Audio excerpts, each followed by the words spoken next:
assignment where we're going to be talking about time dilation and how time dilation works in supermassive, fast rotating black holes and stuff like that. Make sure to stay tuned in the video to see my face reveal for celebrating 5 subscribers. So I'm going to be answering 2 questions, or 3 questions. One of them is if the mass of Gargantua, a supermassive black hole, is 100 million times that of our sun, how far from Earth is that planet? So just by searching it up, you would see that the mass of the sun is 1.989 times 10 to the 30th kilograms. So multiplying that by 10 billion, you would get 9.989 times 10 to the 38th kilograms. And this is basically a GIF of Gargantua from Interstellar.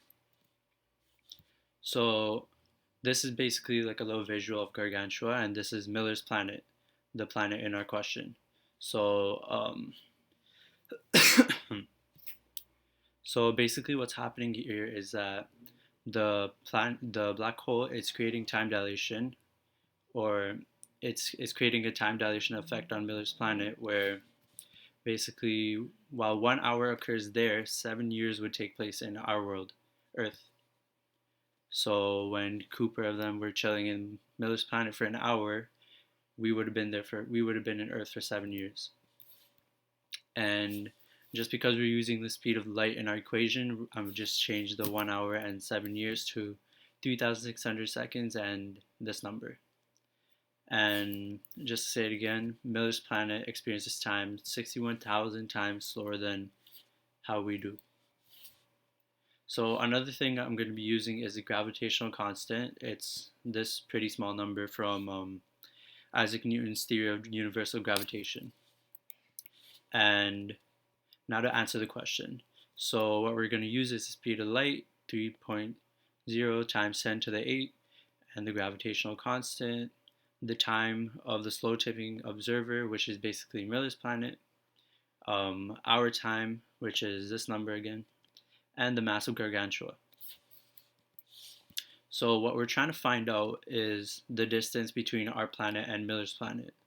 So it's not going to be through the wormhole like how the astronauts from Interstellar did. We're basically trying to find out this large distance. I don't know why it's capital here. It was lowercase in the equation. So this is equation for gravitational time dilation of a slowly of a fast spinning black hole. So again, this is the time experience of Miller's planet, and this is our time times the square root of 1 minus 2 gm over rc squared. So we're trying to solve for r, and I ended up getting this as a result. So solving this equation, I got 8.84 times 10 to the 19th. And what's interesting about this is that it's 10 to the 19th, which isn't really near what I searched up when I tried to find the distance between Gargantua and Earth, and that was 10 billion light years, which I'm pretty sure is 10 to the 25th power. But this is 10 to the 19th, so I don't really know what's up there.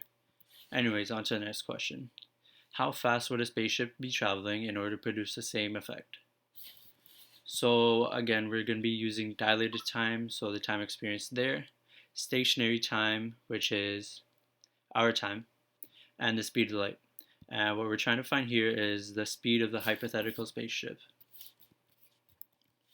So this time we're just going to be using a normal time dilation problem. T prime equals t over the square root of 1 minus v squared over c squared, and we're going to be solving for v, which gives us this equation. And plugging the numbers in would give us this, which is basically almost the exact same as the speed of light. And the interesting thing over here is that I actually found it to be kind of similar to the speed that Gargantua is rotating at, which made me think that to produce the same time dilating effect, you would need to have the same speed as the speed of the rotating black hole.